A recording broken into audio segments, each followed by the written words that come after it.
বিভিন্ন সেবা সংস্থার খোঁড়াখুড়ি আর ফ্লাইওভারের নির্মাণ কাজ দুয়ে মিলে ভয়াবহ পরিস্থিতি রাজধানীর অনেক সড়কের সমন্বয়হীনতার কারণ স্বীকার সংশ্লিষ্টদের। ব্রয়লার মুরগিতে নির্বিচারে ব্যবহার হচ্ছে অ্যান্টিবায়োটিক, স্টেরয়েড সহ মাত্রাতিরিক্ত ভিটামিন, হতে পারে ক্যান্সার সহ জটিল রোগ, নজরদারি বাড়ানোর পরামর্শ। বগুড়ায় পুরাতন মাইক্রোবাসকে অ্যাম্বুলেন্স বানিয়ে রোগী পরিবহনের জমজমাট ব্যবসা অবৈধ বলছে বিআরটিএ, ব্যবস্থা নেওয়ার আশ্বাস আইনশৃঙ্খলা রক্ষা বাহিনীর। ট্রাম্পের অভিবাসন বিরোধী আদেশের ফলে বঙ্গবন্ধুর খুনি রাশেদ চৌধুরীকে ফিরিয়ে আনা সম্ভব, আশা বাংলাদেশের রাষ্ট্রদূতের। নতুন সরকারের সঙ্গে সম্পর্ক জোরদারের প্রত্যয়। এবং 7টি মুসলিম দেশের শরণার্থী প্রবেশে যুক্তরাষ্ট্রের নিষেধাজ্ঞার উপর দেশটির আদালতের স্থগিতাদেশ, বিভিন্ন বিমানবন্দরে অভিবাসী আটকের ঘটনায় বিক্ষোভ।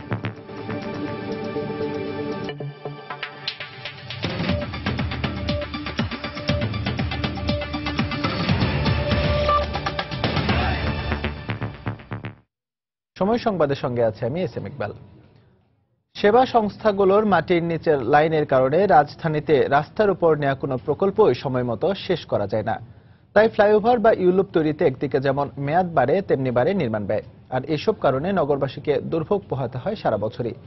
বিশেষজ্ঞরা বলছেন, সমন্বিত একটি সেবা লাইন এবং নজরদারির জন্য ক্ষমতাবান একক কর্তৃপক্ষ ছাড়া এই দুর্গতি থেকে মুক্তি নেই। আতিকুর রহমান তমালের রিপোর্ট।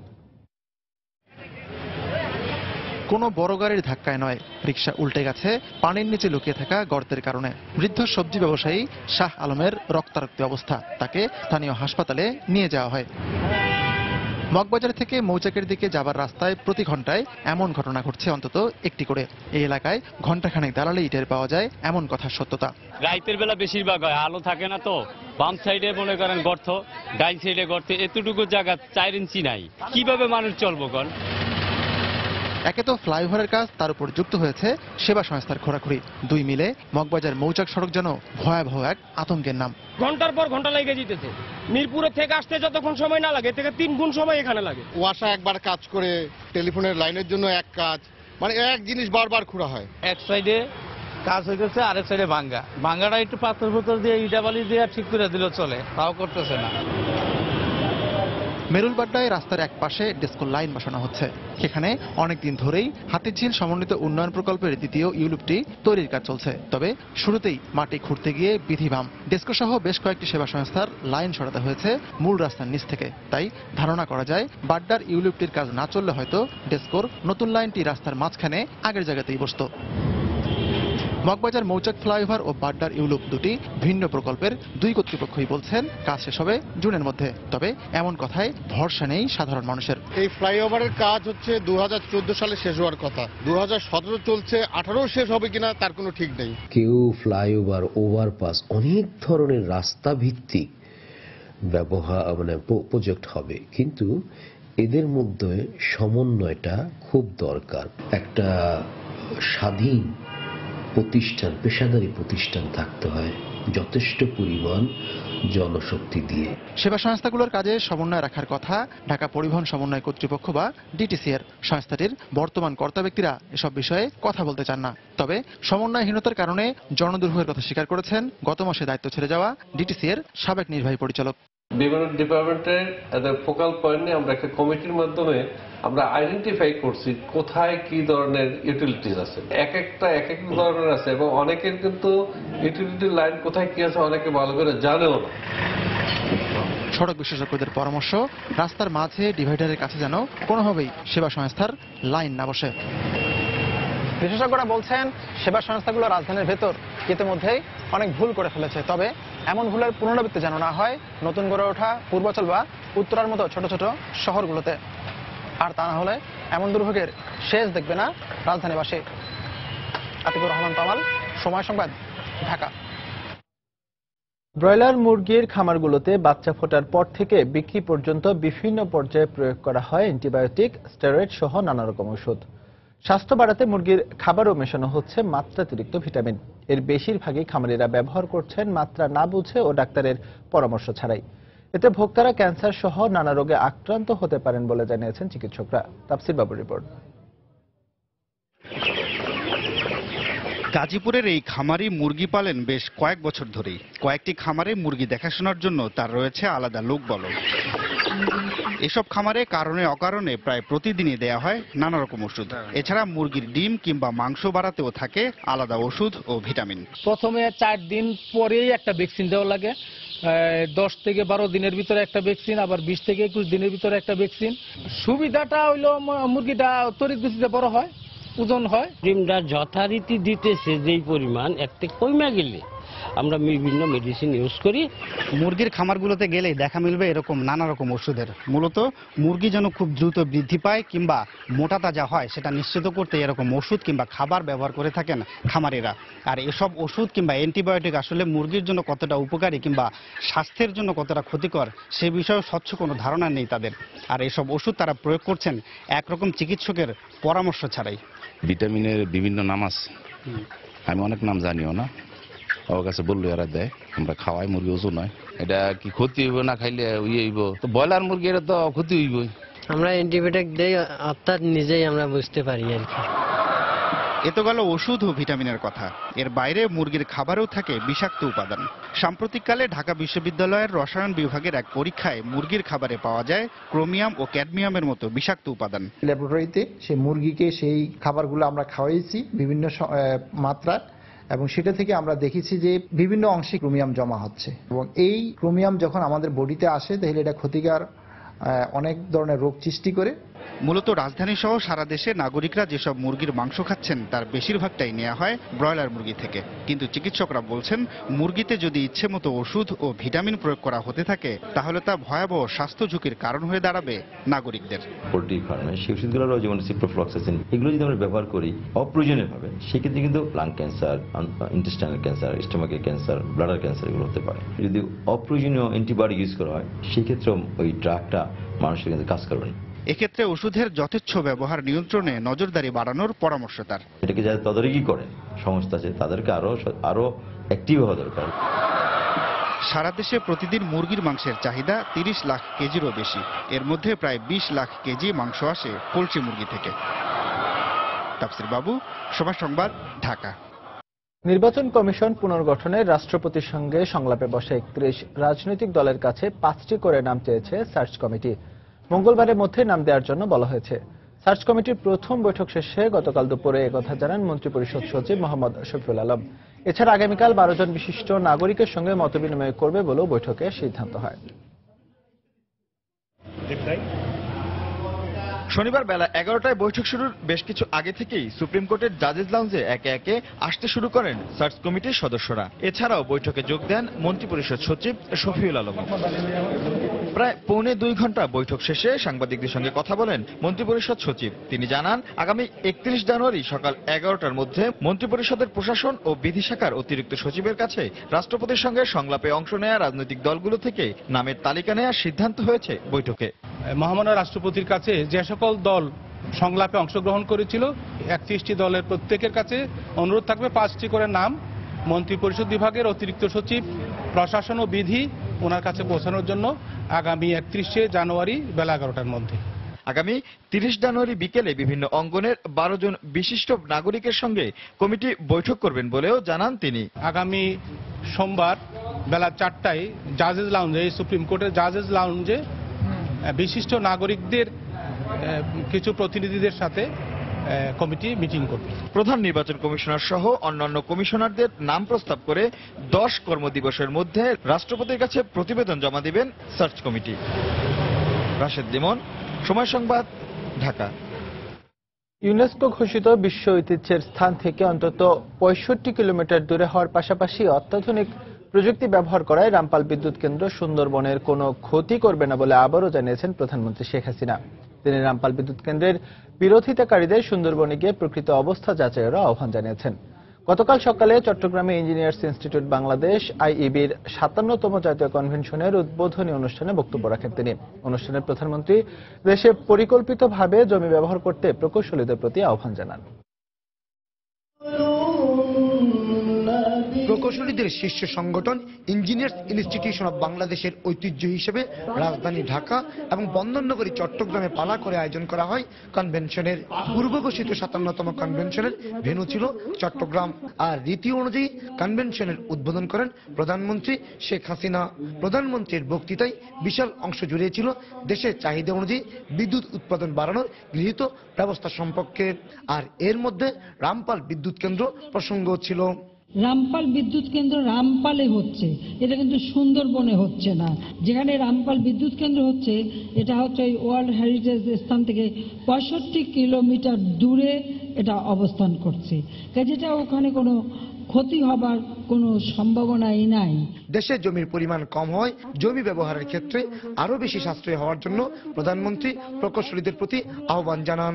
একটা নির্মাণ কাজ শুধু নির্মাণের জন্য নির্মাণ না, পরিবেশ বান্ধব কিন্তু উন্নত আধুনিক প্রযুক্তি সম্পন্ন নির্মাণ কাজই আমরা চাই।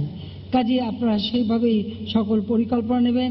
দেশের শিক্ষিত তরুণ প্রজন্ম জঙ্গিবাদের সঙ্গে জড়িয়ে পড়ায় উদ্বেগ প্রকাশ করেন প্রধানমন্ত্রী। তরুণরা যাতে জঙ্গিবাদের সঙ্গে জড়িয়ে আর আত্মঘাতী না হয় সেজন্য অভিভাবক সহ সবার প্রতি আহ্বান জানান প্রধানমন্ত্রী।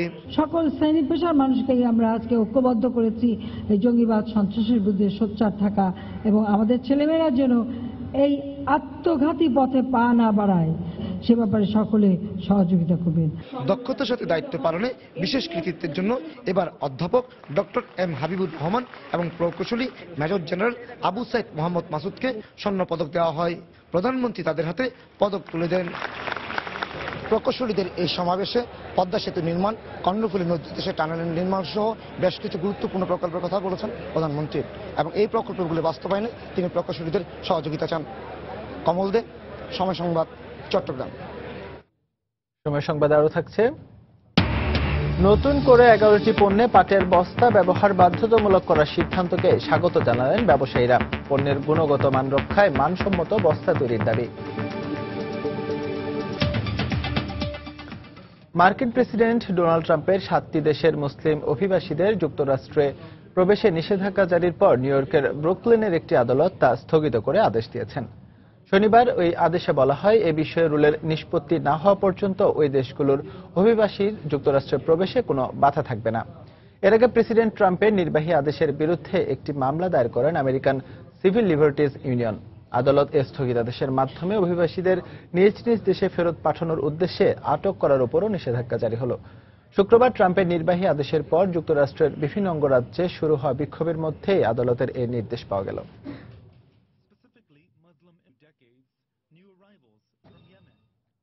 এদিকে মুসলিম প্রধান 7টি দেশের শরণার্থীদের যুক্তরাষ্ট্রে প্রবেশে নিষেধাজ্ঞা জারির পর নিউ ইয়র্কের জন এফ কেনেডি বিমানবন্দর সহ বিভিন্ন বিমানবন্দরে আটক করা হচ্ছে ওই দেশগুলো থেকে আসা শরণার্থীদের। আটককৃত এসব শরণার্থীর মুক্তির দাবিতে শনিবার নিউ ইয়র্কের বিমানবন্দর এলাকায় বিক্ষোভ করে শত শত মানুষ। জন এফ কেনেডি বিমানবন্দর থেকে আটক 2 ইরাকি শরণার্থীকে মুক্তি দেওয়ার দাবি জানিয়ে নিউ ইয়র্কের একটি আদালতে মামলা করেছে মানবাধিকার সংস্থা। এর পরপরই আটক 2 শরণার্থীর একজন হানিদ খালিদকে মুক্তি দেওয়া হয়। হানিদ মার্কিন সেনাবাহিনীতে দোভাষীর কাজ করেন। তবে আটক অপর ইরাকি শরণার্থী হায়দার সামির এখনও বন্দিশালায় রয়েছেন। শুক্রবার এক নির্বাহী আদেশে মুসলিম প্রধান 7টি দেশের শরণার্থীদের যুক্তরাষ্ট্রে প্রবেশে নিষেধাজ্ঞা জারি করেন মার্কিন প্রেসিডেন্ট ডোনাল্ড ট্রাম্প।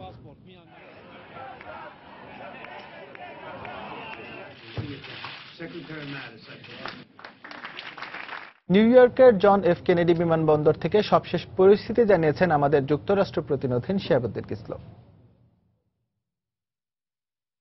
আমি নিউ ইয়র্কের জন এফ কেনেডি বিমানবন্দরের 4 নম্বর টার্মিনালে দাঁড়িয়ে আছি। এখানে প্রায় 5000 লোক জড়ো হয়েছে এরই মধ্যে এবং ক্রমাগতই আরো লোক বাড়ছে।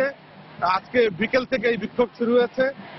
প্রেসিডেন্ট ডোনাল্ড ট্রাম্পের যে নির্বাহী আদেশ যে 7টি মুসলমান সংখ্যাগরিষ্ঠ দেশের অভিবাসীদেরকে, নাগরিকদেরকে যুক্তরাষ্ট্রে প্রবেশের অধিকারে যে 4 মাসের জন্য নিষেধাজ্ঞা দেওয়া হয়েছে, সেই নিষেধাজ্ঞা বলবৎ করায় এরই মধ্যে প্রায় 36টি পরিবারকে এই জন এফ কেনেডি বিমানবন্দরে আটকে রাখা হয়েছিল।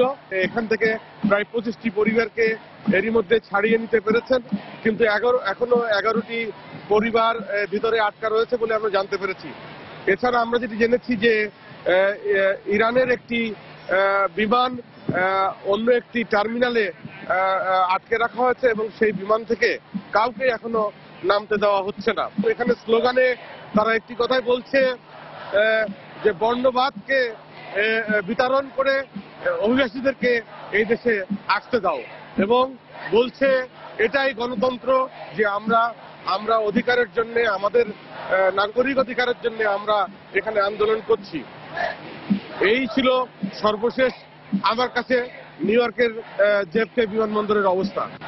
ট্রাম্পের অভিবাসন বিরোধী নির্বাহী আদেশের ফলে বঙ্গবন্ধু খুনি পলাতক রাশেদ চৌধুরীকে দেশে ফিরিয়ে আনার বিষয়টি আলোর মুখ দেখবে বলে আশা করেছেন যুক্তরাষ্ট্রে নিয়োজিত বাংলাদেশের রাষ্ট্রদূত মোহাম্মদ জিয়াউদ্দিন।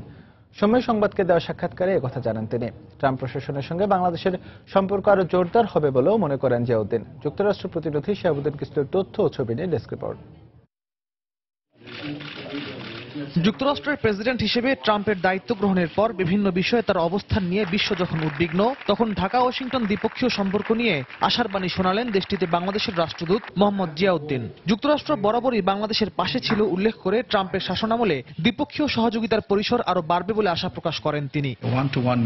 প্রেসিডেন্ট ট্রাম্পের শপথ গ্রহণের 3 দিন পরই অত্যন্ত প্রভাবশালী সিনেটর রজার উইকারের সঙ্গে আমার 35 মিনিটের ফলপ্রসূ বৈঠক হয়েছে। এছাড়া ট্রাম্প প্রশাসনে আরো কিছু গুরুত্বপূর্ণ ব্যক্তিবর্গের সঙ্গে বৈঠকের দিনক্ষণ ঠিক হয়েছে। যুক্তরাষ্ট্রের সঙ্গে বাংলাদেশের খুব ঘনিষ্ঠ সম্পর্ক রয়েছে। ট্রাম্প প্রশাসনের সঙ্গে এই সম্পর্ক আরো জোরদারে আমরা কাজ করে যাব।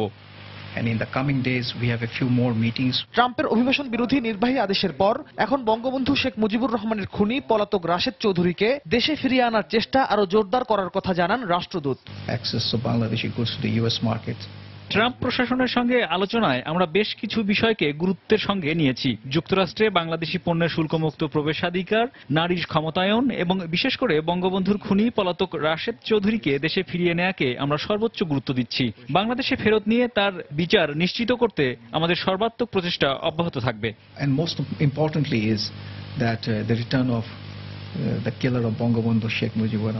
এছাড়া সন্ত্রাসবাদ মোকাবিলায় যুক্তরাষ্ট্রের সঙ্গে বাংলাদেশ একযোগে কাজ করবে বলেও মন্তব্য করেন রাষ্ট্রদূত মোহাম্মদ জিয়াউদ্দিন। সময় সংবাদ, যুক্তরাষ্ট্র। সময় সংবাদ আরো থাকছে। আজ নাদাল ফেদেরার মহারণ। 6 বছর পর আবারও গ্র্যান্ড স্ল্যামে মুখোমুখি টেনিসের দুই রাজা। অপেক্ষায় পুরো টেনিস বিশ্ব। বগুড়ায় পুরাতন মাইক্রোবাসকে অ্যাম্বুলেন্সে রূপান্তর করে রোগী পরিবহনের জমজমাট ব্যবসা চালিয়ে যাচ্ছে এক শ্রেণীর ব্যবসায়ী। সরকারি অ্যাম্বুলেন্সের স্বল্পতা আর দূরের পরিবহনে চালকের অনীহার সুযোগকে কাজে লাগাচ্ছেন তারা। এক্ষেত্রে বিআরটিএ বলছে ব্যক্তিগত উদ্যোগে অ্যাম্বুলেন্স পরিচালনা পুরোপুরি অবৈধ। আইন শৃঙ্খলা বাহিনী বলছে খতিয়ে দেখে ব্যবস্থা নেবে তারা। রবিউল ইসলামের ছবিতে মাজিদুর রহমানের রিপোর্ট। বগুড়া শহরে মোহাম্মদ আলী হাসপাতাল ও সিলেমপুরে শহীদ জিয়াউর রহমান মেডিকেল কলেজ হাসপাতালের সামনে দাঁড়ালেই দেখা মিলবে সারি সারি অ্যাম্বুলেন্স। এসবের অধিকাংশই ফিটনেসবিহীন মাইক্রোবাসকে অ্যাম্বুলেন্সে রূপান্তর করা হয়েছে। রূপান্তরিত এসব অ্যাম্বুলেন্সের কোনোটিতে নেই অক্সিজেনের ব্যবস্থা, আবার কোনোটিতে বেডের পাশে 5-6টি আসন। মাইক্রোবাস থেকে অ্যাম্বুলেন্সে রূপান্তরিত করার কথা স্বীকার করে মালিক ও ড্রাইভার বলছেন এতে করে রোগীরা সেবা পাচ্ছেন।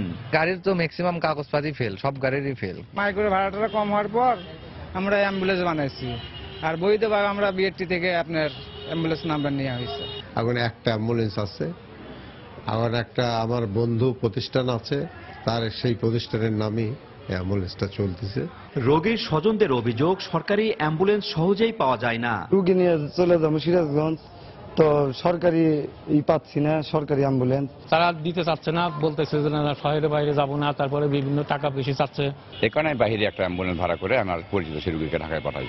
বিআরটিএ এর কর্মকর্তা বলছেন ব্যক্তি মালিকানায় অ্যাম্বুলেন্স কেনা যায় না। আর আইন শৃঙ্খলা বাহিনী কর্মকর্তা জানালেন এসব অবৈধ অ্যাম্বুলেন্সের বিরুদ্ধে ব্যবস্থা নেওয়ার কথা। সাধারণত অ্যাম্বুলেন্সটা রেজিস্ট্রেশন হয় কোনো ব্যক্তির নামে হবে না, সেটা হতে হবে প্রতিষ্ঠানের নামে। মাইক্রোবাস যদি তারা অ্যাম্বুলেন্সে কনভার্ট করতে চায়, আনুষঙ্গিক যে ধরনের যন্ত্রপাতি দরকার পড়ে সেগুলো আছে কিনা সেটা আমরা সিভিল সার্জন অফিস থেকে একটা প্রত্যয়ন গ্রহণ করব। আমরা যদি এরকম পাই, যেমন অনেক সময় ভাড়ায় চালিত মাইক্রোবাসকে হঠাৎ তারা রূপান্তরিত করছে অ্যাম্বুলেন্সে, সেই গাড়িগুলোকে আমরা অবশ্যই তার এগেনস্টে আমরা আইনগত ব্যবস্থা নিচ্ছি এবং নেব। বগুড়া জেলায় সরকারি অ্যাম্বুলেন্স রয়েছে মাত্র 15টি, আর ব্যক্তি মালিকানায় চলছে শতাধিক অ্যাম্বুলেন্স। এগুলোর মধ্যে 5টি মাইক্রোবাসকে বৈধভাবে অ্যাম্বুলেন্সে রূপান্তরিত করা হয়েছে। মাজিদুর রহমান, সময় সংবাদ, বগুড়া। পাবনায় গুলিতে শরীফ নামে এক ব্যক্তি নিহত হয়েছেন। পুলিশের দাবি বন্দুকযুদ্ধ। এই ঘটনায় আহত হয়েছেন পুলিশের 3 সদস্য। ঘটনাস্থল থেকে উদ্ধার করা হয়েছে একটি শাটার গান ও 3 রাউন্ড গুলি। পুলিশ জানায়, গোপন খবরের ভিত্তিতে আটঘরিয়া সুতির বিল এলাকায় অভিযান চালানো হয়। পুলিশের উপস্থিতি টের পেয়ে তাদের লক্ষ্য করে গুলি ছড়ে সন্ত্রাসীরা। আত্মরক্ষার্থে পুলিশও পাল্টা গুলি ছুড়লে শুরু হয় বন্দুকযুদ্ধ। পরে ঘটনাস্থল থেকে শরীফ নামে ওই ব্যক্তির লাশ উদ্ধার করে পাবনা জেনারেল হাসপাতালের মর্গে পাঠানো হয়। পুলিশের দাবি, নিহত শরীফ গত বুধবার ডোঙ্গর গ্রামে পুলিশের উপর হামলার ঘটনার দায়ের করা মামলার আসামি।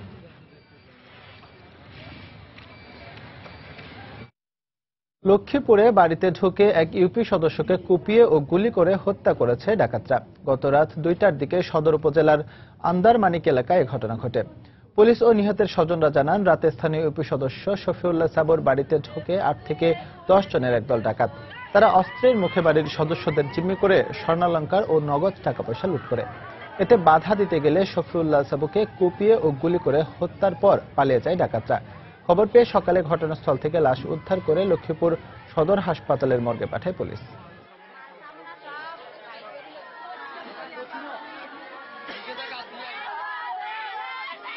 নতুন করে 11টি পণ্যে পাটের বস্তা ব্যবহারে বাধ্যতামূলক করার সিদ্ধান্তকে ইতিবাচক হিসেবে দেখছেন ব্যবসায়ীরা।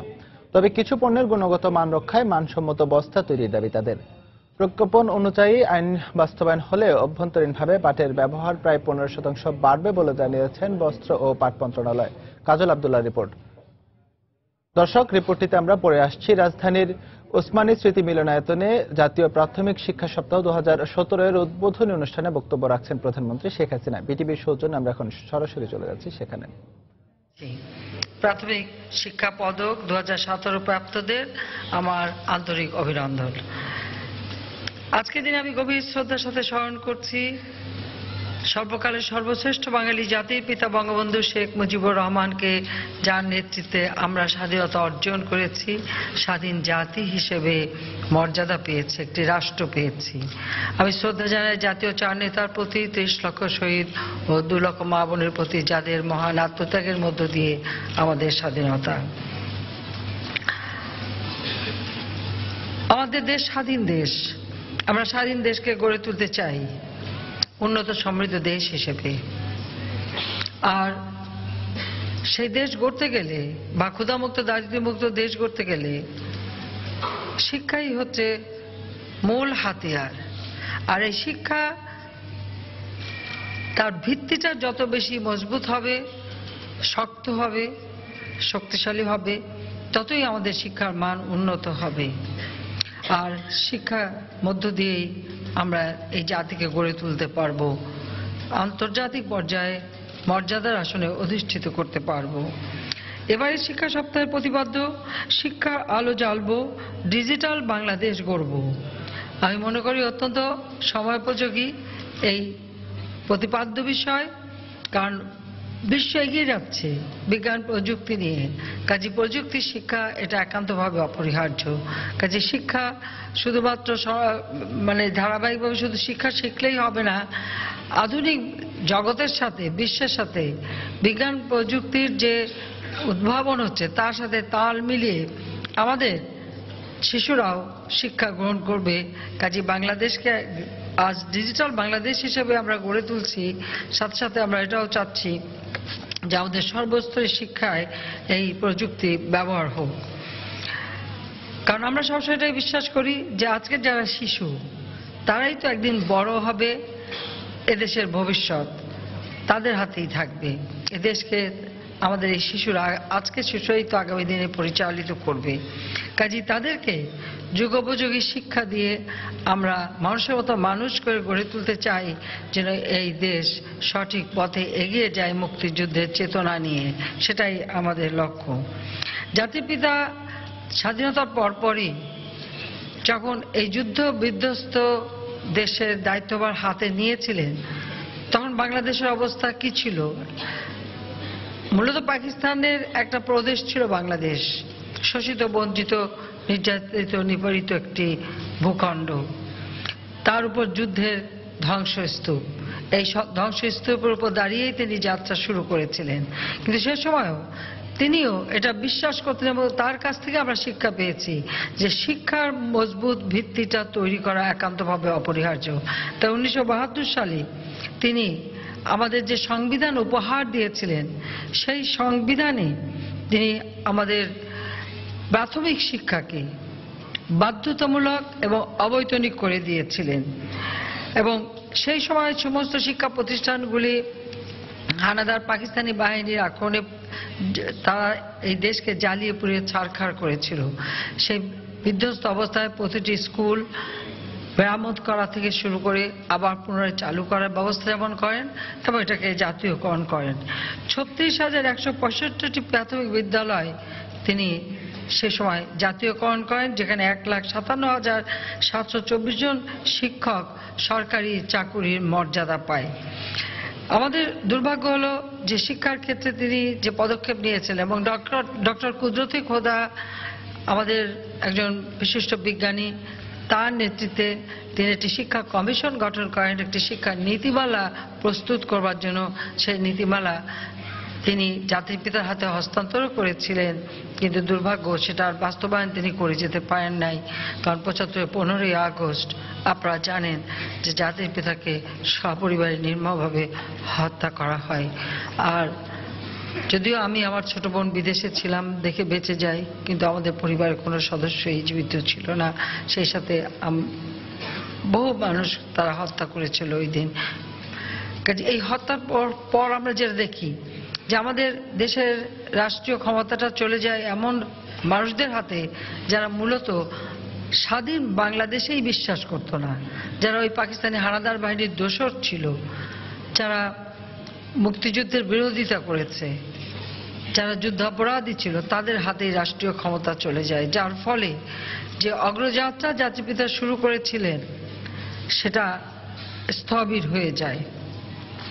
দীর্ঘ 21 বছর পর 96 সালে আওয়ামী লীগ সরকারে আসে।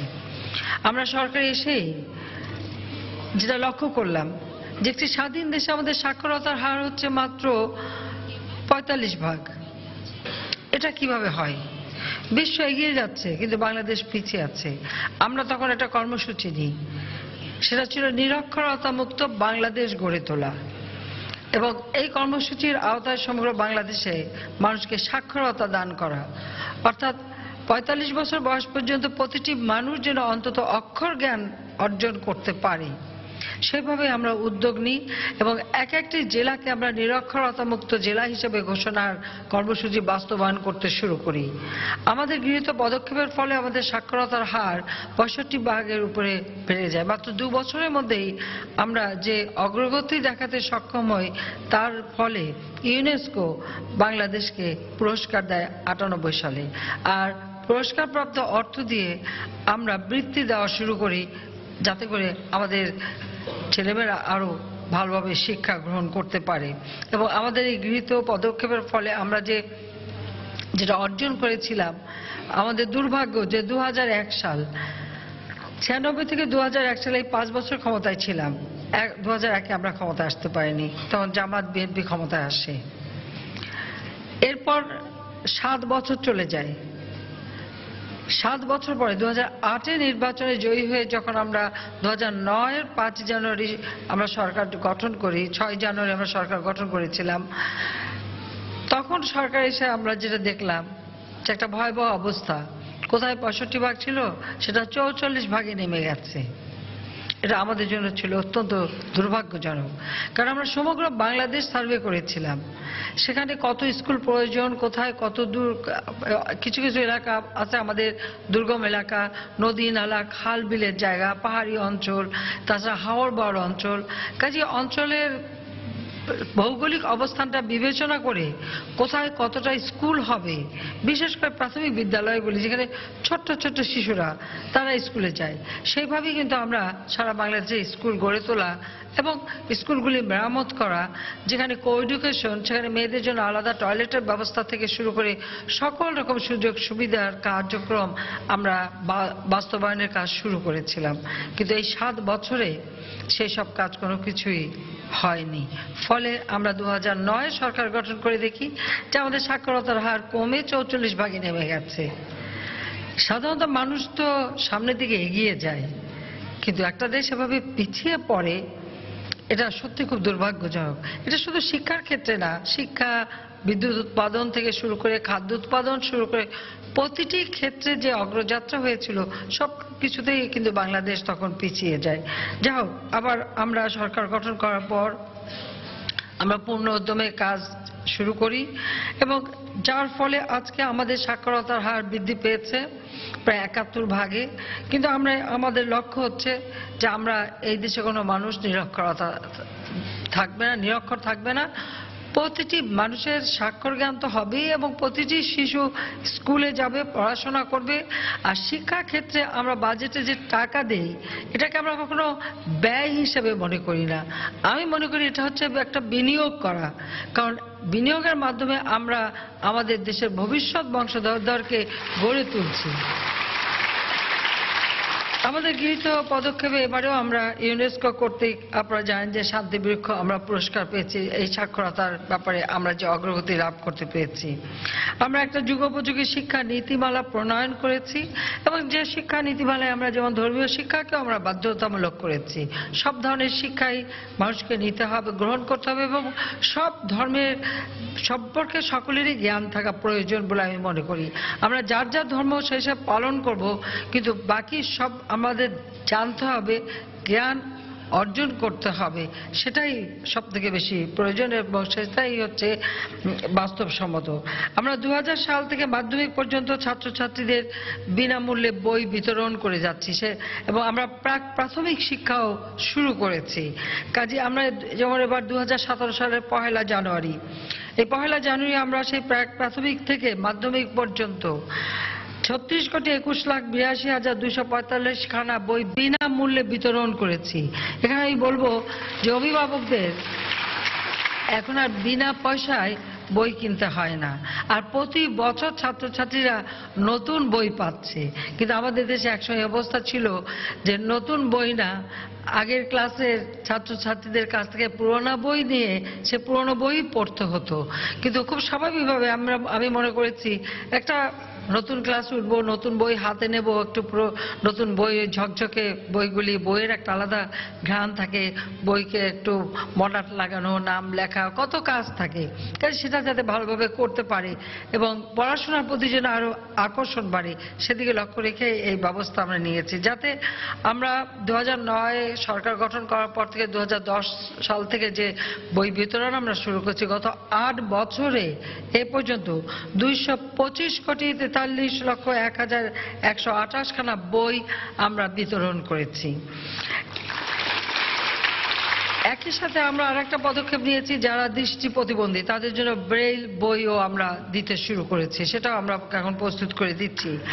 আর তাছাড়া আমাদের যে ক্ষুদ্র নৃগোষ্ঠী আছে, কারণ তাদের মাতৃভাষাটা যাতে হারিয়ে না যায়, তাই যেমন মারমা, চাকমা, সাদ্রি, গারো, ত্রিপুরা এরকম 5টি সম্প্রদায়ের তাদের যাদের নিজস্ব স্ক্রিপ্ট আছে, অক্ষর আছে, তাদেরকে আমরা বই বিতরণ করছি যাতে তারা এভাবে পড়াশোনা করতে পারে। প্রায় ২৪,৬৬১ জন শিশুদের মধ্যে তাদের মাতৃভাষার নিজস্ব বর্ণমালায় ৮ ধরনের পাঠ্যপুস্তক বিতরণ করা হয়েছে।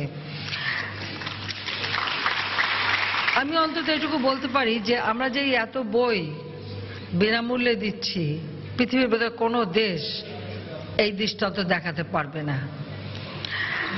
আমাদের প্রাথমিক শিশু তাদের বই যাতে আরো আকর্ষণীয় হয়, সেই সাথে সাথে তাদের নতুন প্রযুক্তির শিক্ষা দেওয়া, অর্থাৎ আমরা যে ডিজিটাল বাংলাদেশ করছি সেই ডিজিটাল পদ্ধতিও যেন তারা রপ্ত করতে পারে সেদিকে লক্ষ্য রেখে আমরা পাঠ্যপুস্তকের ডিজিটাল কন্টেন্ট প্রস্তুত করেছি এবং ইন্টারঅ্যাক্টিভ মাল্টিমিডিয়া ডিজিটাল ভার্সনে রূপান্তরের কাজও চলছে। ক্লাসগুলিতে আমরা মাল্টিমিডিয়া ক্লাসরুমও করে দিচ্ছি। প্রায় ৮ বছরে যে সমস্ত এলাকায় বিদ্যালয় নেই বা যে সমস্ত জায়গা আমি আগে বললাম চলাচলের অসুবিধা রয়েছে, সেরকম এলাকায় প্রায় ১৫০০টা নতুন প্রাথমিক বিদ্যালয় স্থাপন করা হয়েছে। ইতিমধ্যে ১,৪৪,৮৭৬ জন শিক্ষক আমরা নিয়োগ দিয়েছি। জাতির পিতা প্রাথমিক বিদ্যালয় জাতীয়করণ করেছিলেন এরপরে কিন্তু আর জাতীয়করণ হয়নি। আমরা আওয়ামী লীগ ক্ষমতা আসার পর অর্থাৎ প্রায় 40 বছর পরে আমরা 2013 সালে 26,983টি রেজিস্টার্ড বেসরকারি প্রাথমিক বিদ্যালয়কে জাতীয়করণ করি এবং সেখানে 1,11,043 জন শিক্ষকের চাকরি সরকারিকরণ করা হয়েছে। 40 বছর পরে আওয়ামী লীগ সরকার এসে আবার এই শিক্ষা প্রতিষ্ঠান জাতীয়করণ করলো এবং ইতিমধ্যে আপনারা জানেন যে আমরা প্রত্যেক উপজেলায় একটি করে, যেসব উপজেলায় এখনো কোনো সরকারি স্কুল বা কলেজ নাই সেখানে আমরা একটি করে সরকারি স্কুল এবং কলেজ করে দিচ্ছি বা সরকারিকরণ করে দিচ্ছি। পাশাপাশি উচ্চশিক্ষার জন্য উচ্চশিক্ষার উপরে আমরা গুরুত্ব দিয়েছি এবং বিভিন্ন জেলায় জেলায় সরকারিভাবে অথবা বেসরকারি উদ্যোগ, আমরা বেসরকারি উদ্যোক্তাদেরও উৎসাহ দিচ্ছি। সেই উদ্যোগে প্রায় প্রতি জেলায় যাতে একটি করে বিশ্ববিদ্যালয় প্রতিষ্ঠা হয় সেই পদক্ষেপ আমরা নিয়েছি এবং তা আমরা করে দিচ্ছি, যেন ঘরের কাছে ঘরে বসে আমাদের ছেলেমেয়েরা ঘরের ভাত খেয়ে বিশ্ববিদ্যালয়ে পড়াশোনা করতে পারে সে ব্যবস্থা আমরা করে দিচ্ছি। 2009 সাল থেকে এ পর্যন্ত 31,131টি শিক্ষা প্রতিষ্ঠানে কম্পিউটার ল্যাব ও মাল্টিমিডিয়া ক্লাসরুম আমরা স্থাপন করেছি। সেই ইতিমধ্যে প্রায় 8,925টি প্রাথমিক বিদ্যালয়ে ল্যাপটপ ও মাল্টিমিডিয়া প্রজেক্টর সরবরাহ করা হয়েছে। এই ক্ষেত্রে আমি একটু আহ্বান করব, আমাদের যেমন সংসদ সদস্যরা আছেন বা বিত্তশালী মানুষ প্রচুর আছে, বিত্তশালী মানুষ অনেকের তো এত টাকা হয়ে গেছে যে খরচ করার জায়গাই পায় না। তো তাদেরকে আমি আহ্বান করব যে তার নিজের এলাকা বা জেলা বা গ্রামে সেখানে যত স্কুল আছে সেখানে তারা যদি একটা ল্যাপটপ আর একটা প্রজেক্টর, খুব বেশি দাম পড়ে না, এবং তারা যদি একটা উপহার দেন স্কুলগুলিতে, তাহলে অনেক সহজে আমাদের ছেলেমেয়েরা এই মাল্টিমিডিয়া ক্লাসরুম আমরা সরকারি পক্ষ থেকে দিচ্ছি, কিন্তু এই ক্ষেত্রে আমাদের বেসরকারি উদ্যোক্তা বা ব্যবসায়ী যারা বা অন্যান্য যারা আছেন তারা সবাই যদি ভলান্টিয়ার করেন বা নিজেরা যেসব স্কুল কলেজে পড়ে আসছেন সেগুলিতেও তারা যদি এভাবে একটু অনুদান দেন তাহলে খুব সহজে হয়ে যায়। যেমন আমি আমার নিজের এলাকায় করেছি, সত্যি কথা বলতে কি আমি আমার নিজস্ব অর্থ দিয়ে প্রত্যেকটা স্কুলে একটা ল্যাপটপ এবং একটা প্রজেক্টর আমরা উপহার দিয়েছি। কাজে এভাবে সবাই যদি দেয় তাহলে কিন্তু খুব দ্রুত এটা হয়ে যায়। আর সেই সাথে আপনারা জানেন যে আমরা শিক্ষকদেরও ট্রেনিং এর ব্যবস্থা করেছি। 2017 সালের মধ্যে আরো 50,000 বিদ্যালয়ে মাল্টিমিডিয়া ক্লাসরুম চালু করা হবে। ডিজিটাল কন্টেন্ট ব্যবহার করে শ্রেণী কার্যক্রম পরিচালনার জন্য ইতিমধ্যে 46,000 শিক্ষককে আইসিটি ইন এডুকেশন বিষয়ক প্রশিক্ষণ দেওয়া হয়েছে। আমরা শিক্ষকদেরও ট্রেনিং দিয়ে দিচ্ছি, কন্টেন্ট কিভাবে তৈরি করবেন, প্রজেক্টর চালানো হয়, তার মধ্যে দিয়ে ল্যাপটপের মাধ্যমে তাদের শিক্ষা দেওয়া। কারণ শুধু পড়ে পড়ে শেখা আর একটা জিনিস স্বচক্ষে দেখে শেখা, এর মধ্যে যথেষ্ট তফাৎ আছে। কাজে আমরা চাই আমাদের ছেলেমেয়েরা এখন, কারণ এটা বিশ্বটা এখন গ্লোবাল ভিলেজ, আমাদের ছেলেমেয়েরা শুধু আমার দেশ না সারা বিশ্বকেও যেন জানতে পারে আর প্রতিটি বিষয় যেন স্বচক্ষে দেখে জানতে পারে, সেই ব্যবস্থাই আমরা হাতে নিয়েছি। সেই সাথে আরেকটি কাজ আমরা করেছি, আপনারা জানেন যে আমরা দেশব্যাপী সকল প্রাথমিক বিদ্যালয়ে অভিন্ন প্রশ্নপত্রের মাধ্যমে প্রাথমিক শিক্ষা সমাপনী ও ইবতেদায়ী শিক্ষা সমাপনী পরীক্ষায় শিক্ষার্থীদের পরীক্ষা নিচ্ছি। এটার আমার উদ্দেশ্য হলো, কারণ এটা নিয়ে আমি দেখেছি মাঝখানে হঠাৎ এটা নিয়ে বেশ কিছু সমালোচনা শুরু হয়ে গেল এবং এই পরীক্ষা বন্ধ করারও কিছু দাবি উঠলো, কিন্তু বাস্তবতা কি?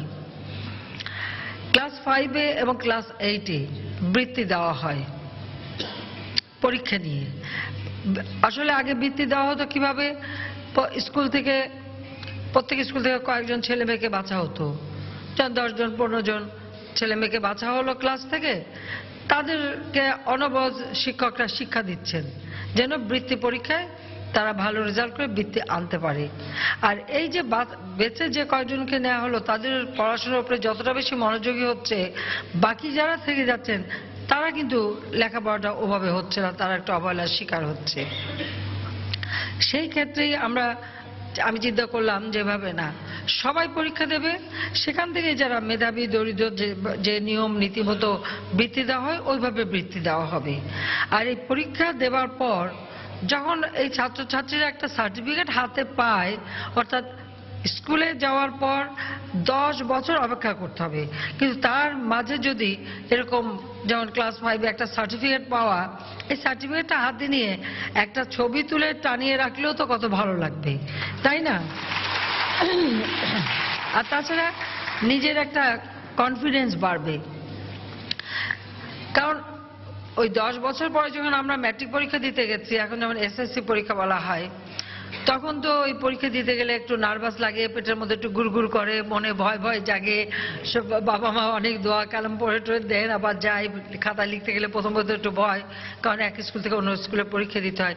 এই যে একটা ভীতিটা ভিতরে কাজ করে, কিন্তু এই যে ক্লাস 5 একবার পরীক্ষা, তারপর ক্লাস 8 একবার পরীক্ষা, আর 2বার পরীক্ষা দিয়ে, মানে বোর্ডের পরীক্ষা দিয়ে অভিন্ন প্রশ্নপত্রে তারপর একটা সার্টিফিকেট পাওয়া, এতে যে আত্মবিশ্বাসটা জন্মায়, এরপরে ওই এসএসসি পরীক্ষা দিতে গেলে আর ওই ভয় ভীতি থাকে না। দর্শক, জাতীয় প্রাথমিক শিক্ষা সপ্তাহ 2017 উদ্বোধনী অনুষ্ঠানে বক্তব্য রাখছিলেন প্রধানমন্ত্রী শেখ হাসিনা। আমরা এতক্ষণ ছিলাম সেখানে। এ পর্যায়ে শীর্ষ সংবাদগুলো জানিয়ে দিচ্ছি আরেকবার।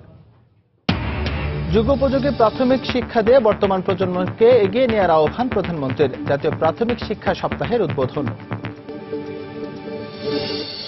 বিভিন্ন সেবা সংস্থার খোঁড়াখুড়ি আর ফ্লাইওভারের নির্মাণ কাজ দুয়ে মিলে ভয়াবহ পরিস্থিতি। রাজধানীর অনেক সড়কের সমন্বয়হীনতাই কারণ, স্বীকার সংশ্লিষ্টদের। ব্রয়লার মুরগিতে নির্বিচারে ব্যবহার হচ্ছে অ্যান্টিবায়োটিক, স্টেরয়েড সহ মাত্রাতিরিক্ত ভিটামিন। হতে পারে ক্যান্সার সহ জটিল রোগ, নজরদারি বাড়ানোর পরামর্শ।